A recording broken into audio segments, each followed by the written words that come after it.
Hello everyone welcome to Odia Shiksha आसतु Odia grammar किसी questions practice करवा जो क्वेश्चंस ओडिया ग्रामर समस्त रिलेटेड क्वेश्चंस प्रैक्टिस करवा जो क्वेश्चंस ओएसटीटी बीएड बीएचडी एसो एग्जाम आपण मानक बहुत हेल्पफुल करिवो ठीक अच्छे।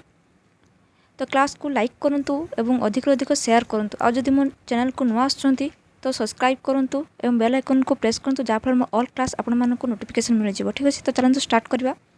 देखो फास्ट क्वेश्चन कौन अच्छी आम प्रीवियस क्लास रे ऑलरेडी 137टा क्वेश्चंस प्रैक्टिस कर सारी। नेक्स्ट 128 नंबर देखु अष्टवक्र समासर नाम लेख माने अष्टवक्र क्यों समास तो आम ताको यदि विग्रह करवा तो कौन है अष्टवक्र जार ना अष्टांग वक्र जार ना अष्टटे वक्र ना 8 गोटी वक्र जार। देखो ये राइट आंसर हम 8 गोटी वक्र जार अष्टवक्र माने दिगु समास रे अंतर्गत आसी। नेक्स्ट जीवा नेक्स्ट अच्छी दुमुंडिया माने दुई मुंडर समाहार जार ताको आमे कौन कहवा दुमुंडिया। तो क्यों समास अंतर्गत दिगु समास कहीं पूर्व पदरे संख्यावाचक सूचौची एवं समाहार अर्थ को सूचौची। तो जेहेतु समाहार अर्थ संख्यावाचक सूचौची तो क्यों समास हेबो दिगु समास ठीक अच्छे।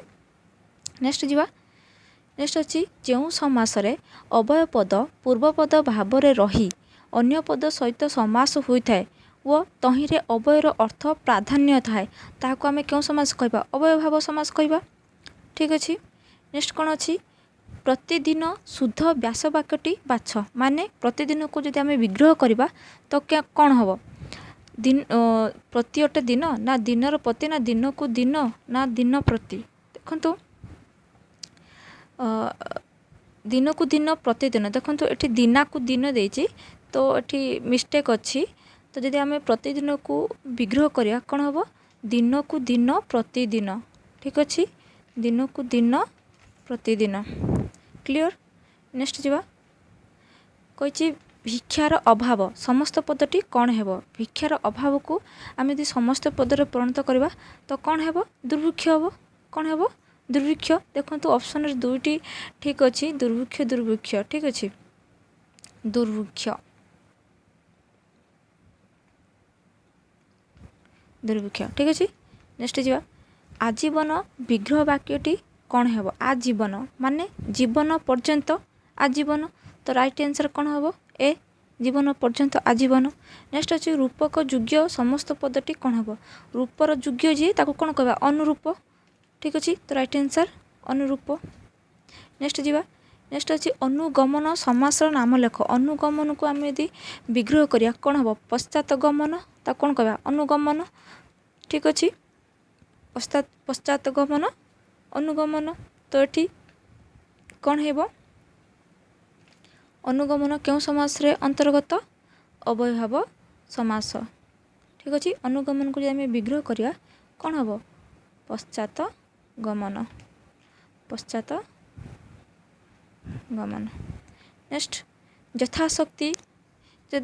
यथाशक्ति व्यास वाक्य यदि आम परिणत करवा तो कौन हम शक्ति को अतिक्रम न करी जे ठीक अच्छे तो राइट आंसर हम सी शक्ति को अतिक्रम न करी। नेक्स्ट अच्छी अतिशय घंच को जदि आम अतिशय घंच कौन अच्छी विग्रह भाव में अच्छी तो ताको जदि आम समस्त पदर परिणत करवा तो कौन हम निघंच अतिशय घंच निघंच। नेक्स्ट कौन अच्छी प्रतिकूल समासर नाम लेख प्रतिकूल तो क्यों समास है अवयभाव समास कहीं पूर्व पदर कौन अच्छी अव्यय पद अच्छी माने कूलर विपरीत प्रतिकूल। नेक्स्ट कौन अच्छी नेक्स्ट अच्छी जो ठारे समास वाक्य न थाई समास हुए ताको आमे की समास कहवा समास वाक्य हेनी किंतु समास अंतर्गत जाऊथबो ताको आमे नित्य समास कहवा तो राइट आंसर कौन हम नित्य समास। नेक्स्ट अच्छी छारपुक समास नाम लेख देखो छारपुक को जदि आम समास विग्रह करवा हम कि हेनी किंतु छारपुक गोटे समास कहीं ना छारपुक गोटे पुकर नाम ठीक अच्छे तो राइट आंसर कौन हम नित्य समास छारपुक। नेक्स्ट क्यों नित्य समास उदाहरण बाछ प्रतिवादी उपवन नीलकंदर यथार्थ एमान भितर समास नित्य समास नाम लेख। देखंतु ଏଠି ଯଥା ଯୁକ୍ତ ଅର୍ଥ ଯଥାର୍ଥ ଉପବର୍ଣ୍ଣ ପ୍ରତିବାଦୀ ନୀଳକନ୍ଦ ନୀଳକନ୍ଦର ଗୋଟେ ସ୍ଥାନର ନାଁ ତ ଯେହେତୁ ଗୋଟେ ସ୍ଥାନର ନାଁ ବୁଝାଉଛି କିନ୍ତୁ ବିଗ୍ରହ ହେଉନାହିଁ କିନ୍ତୁ ସମାସର ଅନ୍ତର୍ଗତ ଆସୁଛି ତ କ'ଣ ହେଲା ନିତ୍ୟ ସମାସ ଆସିବ। ନେକ୍ସଟ ଯିବା। ନେକ୍ସଟ ଅଛି ପରସ୍ପର ସମ୍ବନ୍ଧ ଥିବା ଦୁଇ ବା ତତୋଧିକ ପଦକୁ ଏକ ପଦରେ ଯଦି ଆମେ ପରିଣତ କରିବା ତାକୁ ଆମେ କ'ଣ କହିବା ସମାସ କହିବା। ତ ରାଇଟ୍ ଆନ୍ସର କ'ଣ ହେବ ସମାସ। ନେକ୍ସଟ ସମାସ ନିଷ୍ପନ୍ନ ପଦକୁ କ'ଣ କୁହାଯାଏ କହିଥିଲି ମୋ ପ୍ରିଭିୟସ୍ କ୍ଲାସ୍ରେ ମୁଁ डिटेल्स थ्योरी बुझेइछि। तो समासर निष्पन्न पद को आम समस्त पद कहबा ना तो राइट आंसर कौन हम समस्त पद। नेक्स्ट विग्रह वाक्य को कौन कहती व्यास वाक्य सरल वाक्य क्षुद्र वाक्य युक्त वाक्य देखो ये राइट आंसर हम विग्रह वाक्य को आम व्यास वाक्य भी आम कहीपर। नेक्स्ट अर्थर प्राधान्य दृष्टि समास को केते भाग में विभक्त कराई अर्थर प्राधान्य दृष्टि समास को 6 भाग में विभक्त कराई कही कौन तत्पुरुष समास अव्ययभाव समास कर्मधारय समास दिगु समास द्वंद्व समास आ बहुब्री समास। नेक्स्ट अच्छी केउ समासर समस्त पदरे पूर्व पदर विभक्ति लूप पाए बुझीपार्चंती केउ समासरे समस्त पदरे पूर्व पदर विभक्ति लूप पाई थाए तो विभक्ति जेहेतु लूप पाउची तो आम क्यों समास कहवा तत्पुरुष समास कहवा ना कौन कहवा तत्पुरुष समास। नेक्स्ट अच्छी विदेशागत क्यों समास अटे विदेश को आगत विदेशागत विदेशागत को जब आम विग्रह करिया कौन हम विदेश को आगत विदेश को आगत विदेशागत तो जो को विभक्ति चिन्ह लगी तो क्यों विभक्ति जाऊँगी कौन द्वितीय द्वितीय विभक्ति तो द्वितीय विभक्ति ना द्वितीय तत्पुरुष तो राइट आंसर कौन हम द्वितीय तत्पुरुष क्लियर। नेक्स्ट अपराह्न अपराह्न यही समासटीर नाम लेख अपराह्न कौन हेब अपराह्न देखंतु अपराह्न को जब आम विग्रह करवा तो कौन हेब अपराह्न ना अहनर पर कौन हम अहनर पर तो जो अहनर पर अच्छे तो ये र लगी ना तो र संपर्क संबंध सूचौची तो जेहेतु संबंध सूचौची तो संबंध सूचक क्यों समास अटे षष्ठी तत्पुरुष क्लियर। नेक्स्ट जीवा नेक्स्ट कौन अच्छी कूलबुड़ा क्यों समास नाम लेख देखो कूलबुड़ा क्यों समास रे अंतर्गत आसी ठीक अच्छे देखो कूलबुड़ा ये क्यों समास हम उपपद तत्पुरुष हम राइट आंसर कौन उपपद तत्पुरुष। तो राजर्षि यार विग्रह वाक्यटी कौन हम राजर्षि को आम विग्रह वाक्य करिया कौन हम जे राजा से ऋषि तो राइट आंसर हम बी जे राजा जे ऋषि राजर्षि। नेक्स्ट कही काकपरी कृष्ण यह क्यों समास रे विग्रह वाक्य अटे काकपरी कृष्ण तो कौन है क्यों समास रे आसी अच्छी ना उपमान कर्मधारय मो प्रीवियस क्लास देखिए मो कर्मधारय उपमान उपमित उपमेय तो डिटेल्स बुझेगी तो देखने तो काकपरी कृष्ण क्यों समास आसो उपमान कर्मधारय। नेक्स्ट जीवा सुनामुदी क्यों समास आसो सुनामुदी को जब आम विग्रह करवा कौन हम सुनारे तैयारी मुदी माने कौन सुनारे तैयारी मुदी सुनामुदी ताने सुनारे तैयारीटा लूप पाईगला ना समस्त पदरे तो ये लूप जेहेतु पाई जो माने मझी पदटा मध्य पदटा तो कौन हो मध्य पदलूपी कर्मधारय तो राइट आंसर कौन हम मध्य पदलूपी। नेक्स्ट प्रत्येक पदर अर्थर प्राधान्य थाई एकाधिक विशेष्य पदर मिलन जो समास हुए ताको कि समास कहते देखो उभय पदर प्रधान हो किंतु विशेष्य पदर मिलन होता आम कौन कहवा द्वंद्व कहीं ये अलरेडी कही सारे प्रत्येक पदर अर्थर प्राधान्य अच्छी ताने द्वंद्व ही द्वंद्व समास प्रत्येक पदर अर्थर प्राधान्य थाए ना तो राइट आंसर हम द्वंद्व समास। नेक्स्ट जीवा क्यों समास संख्यावाचक शब्द पूर्वर थाए आ समाहार को सूचौथो तो दिगु समास राइट आंसर कौन हम दिगु। विरूपाक्ष यह क्यों समासर अंतर्गत विरूपाक्ष क्यों समास अंतर्गत देखो विरूपाक्ष हूँ बहुब्री समास अंतर्गत ठीक अच्छे विरूपाक्ष हूँ बहुब्री समास अंतर्गत। नेक्स्ट सतीर्थ माने सतीर्थ यह समासर नाम लेख देखु सतीर्थ माने कौन କ'ଣ ବହୁବ୍ରୀ ନା ବ୍ୟତ୍ୟାହାର, ବହୁବ୍ରୀ ତ ହେବନି, ବ୍ୟତ୍ୟାହାର ହେବନି, ସମାନାଧିକରଣ ନା ସହାର୍ଥକ। ଦେଖନ୍ତୁ ଏଠି ସତୀର୍ଥ ହେବ, ଏଠି ସମାନ ତୀର୍ଥ ସହିତ, ରାଇଟ୍ ଆନ୍ସର୍ କ'ଣ ହେବ? ଦେଖନ୍ତୁ ସତୀର୍ଥ ହେଉଛି ସମାନ ତୀର୍ଥ ଯେଉଁମାନଙ୍କର, ଆମେ ଯଦି ସତୀର୍ଥକୁ ଯଦି ଆମେ ବିଗ୍ରହ କରିବା ତ କ'ଣ ହେବ? ସମାନ ତୀର୍ଥ, ତ ସମାନ ମାନେ ସମାନାଧିକରଣ ହେବ। ଠିକ୍ ଅଛି। ନେକ୍ସଟ ଯିବା ମରାମରି। ଦେଖନ୍ତୁ ଏଠି ଯୁଦ୍ଧ କ୍ଷେତ୍ର ଆସିଲା, ମରାମରି, ବାଡ଼ାବାଡ଼ି, ପେଲାପେଲି, ପିଟାପିଟି, ଠେଙ୍ଗାଠେଙ୍ଗି। ତ ଏଠି କ'ଣ ଆସୁଛି? ଯୁଦ୍ଧ କ୍ଷେତ୍ରରେ ଆସିଉଛି, ମାନେ କ'ଣ ଏକ ଜାତୀୟ ଯୁଦ୍ଧ କ୍ଷେତ୍ରରେ ଆସିଉଛି। ତ ଏଠି କେଉଁ ସମାସ ହେବ? ନା ବ୍ୟତିହାର ବହୁବ୍ରୀ ସମାସ। ନେକ୍ସଟ ଯେଉଁ ସମାସରେ ପୂର୍ବ ପଦଟି ଅବୟ ପଦ ହୁଏ ତାକୁ ଆମେ କେଉଁ ସମାସ କହିବା? ପୂର୍ବ ପଦରେ ଅବୟ ଥିବ ମାନେ ତାକୁ କ'ଣ କହିବା? ଅବୟଭାବ ସମାସ। ତ ରାଇଟ୍ ଆନ୍ସର୍ କ'ଣ ହେବ? ଅବୟଭାବ। ନେକ୍ସଟ ଆଜୀବନ, ଏହା କେଉଁ ସମାସର ଉଦାହରଣ? ଆଜୀବନ। ଦେଖନ୍ତୁ ପୂର୍ବ ଆଜୀବନରେ ଆଟା କ'ଣ ଅଛି? ପୂର୍ବ ପଦରେ ଅଛି। ତ ଯେହେତୁ ପୂର୍ବ ପଦରେ ଲାଗିଛି କ'ଣ? ଉପସର୍ଗ ଲାଗିଛି ବା ଅବୟ ପଦରେ ଲାଗିଛି, ତ କ'ଣ ହେବ? ଅବୟବ ସମାସ। କ୍ଲିଅର। ନେକ୍ସଟ ଯିବା।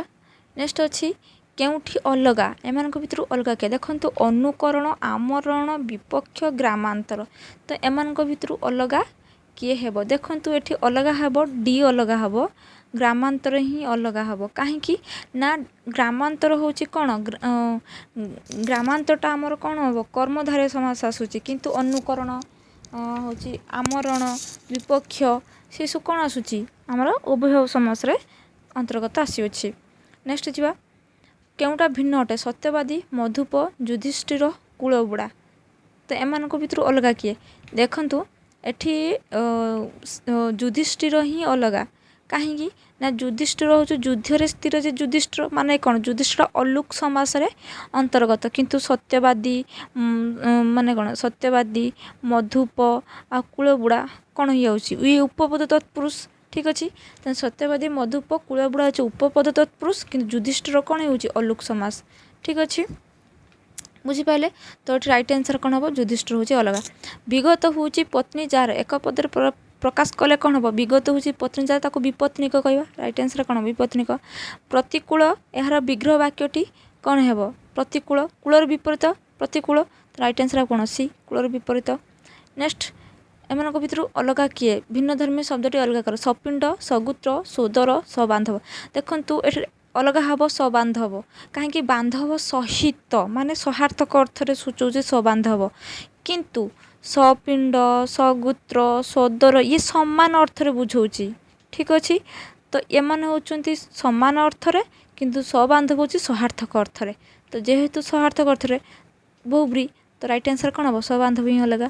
ନେକ୍ସଟ ଲୋକଟି ଅନ୍ୟ ଦେଶକୁ ଚାଲିଗଲା, ରେଖାଙ୍କିତ ପଦ ପାଇଁ ନିମ୍ନରୁ କେଉଁ ମାନେ ନିମ୍ନରୁ ଠିକ୍ ସମସ୍ତ ପଦରେ ବାଛି ଲେଖ। ଲୋକଟି ଅନ୍ୟ ଦେଶକୁ ଚାଲିଯିବା, ଅନ୍ୟ ଦେଶକୁ ମାନେ କ'ଣ? ଦେଶାନ୍ତର, ଅନ୍ୟ ଦେଶ ଦେଶାନ୍ତର। ତ ରାଇଟ୍ ଆନ୍ସର୍ କ'ଣ ହେବ? ଦେଶାନ୍ତର। କ୍ଲିଅର, ବୁଝି ହେଉଛି? ନେକ୍ସଟ ଲୁଣି ଅଟେ ଯେଉଁ ମାଛ ତାହା ପାଟିକୁ ସୁଆଦିଆ ଲାଗେ, ରେଖାଙ୍କିତ ପଦ ବଦଳ ଠିକ୍ ସମସ୍ତ ପଦଟିକୁ ବସାଅ। ଲୁଣି ଅଟେ ଯେଉଁ ମାଛ, ତାକୁ ଆମେ କ'ଣ କହିବା? ଲୁଣି ମାଛ କହିବା। ତ ରାଇଟ୍ ଆନ୍ସର୍ କ'ଣ ହେବ? ଲୁଣି ମାଛ।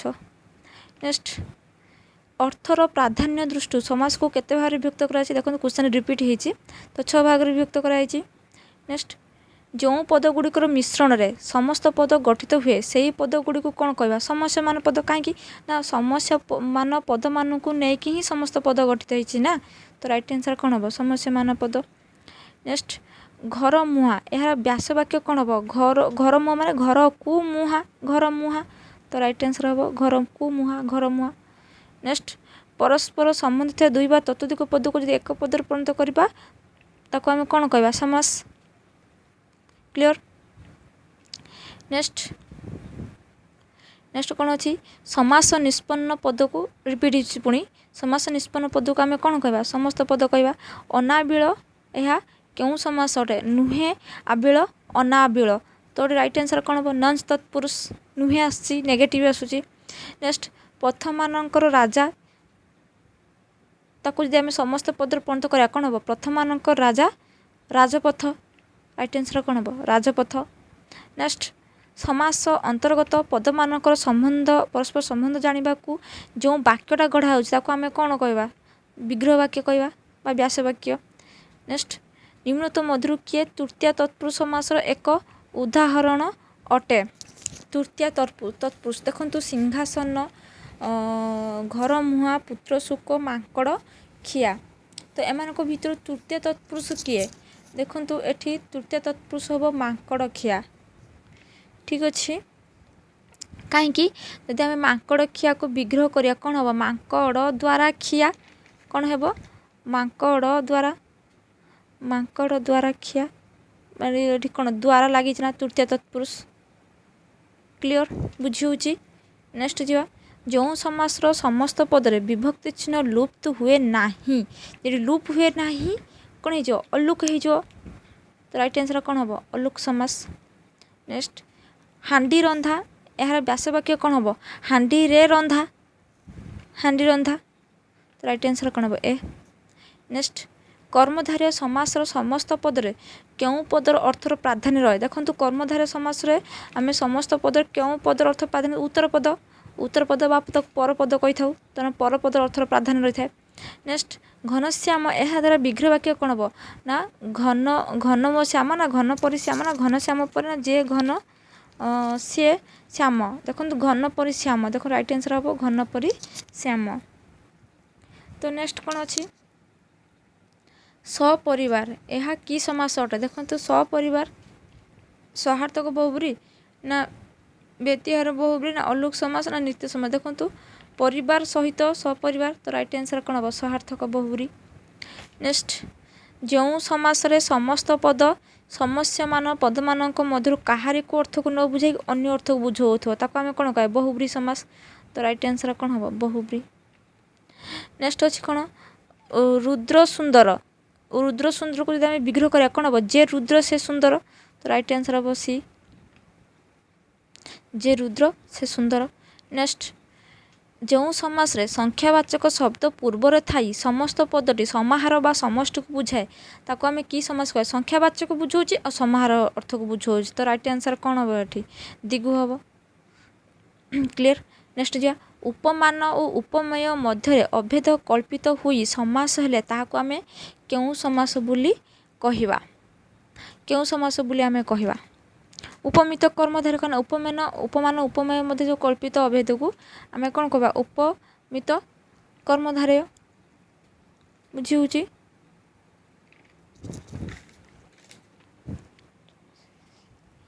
नेक्स्ट निम्नतम मध्य किए अलुक समास अटे देखु अलुक समास किए अटे कूल बुढ़ा ना शज्या साई ना कान कूड़ा ना अंतेवासी देखो अंतेवासी ही हम अलुक समासर अंतर्गत। नेक्स्ट उपमेय और उपमान मध्य थे समान गुण धर्म को आम कौन कहवा साधारण धर्म कहवा कौन कहवा साधारण धर्म। नेक्स्ट मधुप यह कि समास अटे मधुप देखो मधुप राइट आंसर कौन हम उपपद तत्पुरुष। नेक्स्ट सजन माने सत जन सजन तेना कर्मधारय समास कहीं पूर्व पदर कौन अच्छी विशेषण अच्छी। नेक्स्ट निम्नतम मध्य भिन्न धर्मी शब्दटी किए भिन्न धर्मी एम अलग किए एम भर अलग किए देखो ये काक परी कृष्ण माने काक रूपक कृष्ण कन्या रूपक रत्न पुत्र रूपक मणि किंतु सुक तो ये राइट आंसर कौन हम सुक रूपक सागर काक रूपक काक परी कृष्ण परी कन्या रूपक तो काक कृष्ण ही अलग हम आई होप कहीं परी लगुच ये रूपक अर्थरे। नेक्स्ट राजर्षि यार व्यासवाक्यटी कौन हम जे राजा से ऋषि तो राइट आंसर कौन हम बी जहाँ विषय उपमा अर्थात तुलना दि जाए ताकू कौन कह जाए जहाँ विषय उपमा दि जाउथबो ताकू आम कौन कहवा उपमेय राइट आंसर कौन हम उपमेय। नेक्स्ट उपमेय बा प्रकृत वस्तु सहित जार तुलना करा जाए ताकू उपमान कहवा राइट आंसर कौन हम उपमान। नेक्स्ट अलग किए सपिंड सबांधव सगोत्र सुदर देखो से रिपीट है क्वेश्चन तो ये सबांधव ही अलग। नेक्स्ट एम मध्य किए बहुब्री समस्त दशानन अष्टरत्न पंचामृत षडरिपु देखो अष्टरत्न पंचामृत षडरिपु ये कौन संख्यावाचक को सूचौची तो ये दिगु हम किंतु दशानन माने कौन अन्य अर्थ को सूचौची माने रावण को सूचौची तो राइट आंसर कौन हम बहुब्री दशानन। नेक्स्ट विरूप अक्षी जार विरूपाक्ष विरूप अक्षी जार ताको आम कौन कह विरूपाक्ष बोली कहवा। नेक्स्ट प्रतिपक्ष प्रतिपक्षर व्यासवाक्य कौन हम पक्षर विपरीत प्रतिपक्ष तो राइट आंसर कौन हम बी। नेक्स्ट समास रे उपमेय पूर्वपद और उपमान परपद हेले ताको आम कौन कहवा उपमित कर्मधारय तो राइट आंसर कौन हम उपमित कर्मधारय। नेक्स्ट कौन अच्छी एक बाग्या यह क्यों समास अटे एक बाग्या देखो एक बाग्याटी मध्य पद लुपी कर्मधारय हम ताना कर्मधारय समास। नेक्स्ट रेलगाड़ी यह क्यों समासटी हम मध्य पद लुपी ना नित्य ना अल्लुक ना बहुब्री रेलगाड़ी देखो रेलगाड़ी को यदि आम विग्रह करवा तो कौन है ना रेल चलुवा गाड़ी रेल चलुवा गाड़ी ता माने कौन रेट रेल रे चलुवा गाड़ी माने चलुवाटा कौन हो लुप पाई हो मध्यटा मध्य पदलुपी कर्मधारय। नेक्स्ट निमित्त मध्य किए नित्य समास अटे देखो निघंच छार पुक यथा नित्य समास मुझे कौन कही जे कि समास कहुए कि विग्रह हो पार्थनी कौन हो छार पुक गोटे पुकर नाम राइट आंसर छार पुक। नेक्स्ट आ कंठ कंठ पर्यंत आ कंठ माने कौन अवयभाव समास। नेक्स्ट उच्च मन जार ताको आम कौन कहवा उच्च मन्ना कहवा तो राइट आंसर कौन हम बी उच्च मन्ना। नेक्स्ट नेक्स्ट कौन अच्छी धर्म अर्थ काम मुख्य माने कौन उभय पद माने कौन एकाधिक पद प्रधान अच्छा राइट आंसर कौन हम द्वंद्व समास। नेक्स्ट पंचगव्य यह क्यों समास अटे पंचगव्य क्यों समास अटे देखो ये पंचगव्यटी दिगु समास हेब। नेक्स्ट निम्नत मध्य किए दिगु समास नुहे त्रिलोचन त्रिफला सप्ताह चौपदी देखु चौपदी सप्ताह आ त्रिफला ये तीनोटी होती दिगु समासर अंतर्गत किंतु त्रिलोचन अन्य अर्थ को कौन बुझुची शिव त्रिलोचन को कौन बुझुची शिव तो शिव है अन्य अर्थ बुझुची मैंने बहुब्री अलग किए त्रिलोचन तो राइट आंसर कौन हम त्रिलोचन। नेक्स्ट जा पद्मनाभि जार यार समस्त पदटी कौन हम पद्मनाभि जार ताको आम कौन कहवा पद्मनाभ कहवा। समान उदर जन्म ताको आम कौन सहदर कहवा बा सोदर कहवा राइट आंसर कौन हम सोदर। नेक्स्ट नेक्स्ट कौन अच्छी सस्त्रीक व्यासवाक्यटी कौन हम सस्त्रीक मैंने स्त्री अच्छा जार तेना सस्त्रीक। नेक्स्ट मरामरी मरामरी क्यों समास अटे मरामरीटा कौन है व्यतिहार कहीं युद्ध अर्थ बुझाऊँगी। नेक्स्ट कापुरुष कौन हम कु अटे पुरुष कापुरुष बुझिपारे। नेक्स्ट जीवा पश्चात गमन पश्चात गमन को यदि आम कौन हम पश्चात गमन कौन विग्रह रे अच्छी ताको यदि आम समस्त पदर परिणत करवा तो राइट आंसर कौन हम पश्चात गमन अनुगमन बुझी हो क्लियर हो पाइले। तो ये थिला समासर किसी ऑब्जेक्टिव क्वेश्चन तो आई होप भल लगी आपण मानू क्वेश्चन प्रैक्टिस करिया कले तो एमती बहुत क्वेश्चंस आपण मानक पई मु ले आसीबी कंप्लीट एग्जाम पई प्रैक्टिस करिया पई ठीक अच्छे। तो जदि मो क्लास आपण मानक भल लगुथो तो लाइक करंतु अधिक अधिक शेयर करंतु जहाँफल पिला जानी पारिबे ठीक अच्छे। और जदि मो चैनल को नुआ आसुचंती तो सब्सक्राइब करंतु और बेल आइकन को प्रेस करंतु जहाँफल ऑल क्लास आपण मानक नोटिफिकेशन मिल जिवो। तो thank you very much for watching this video.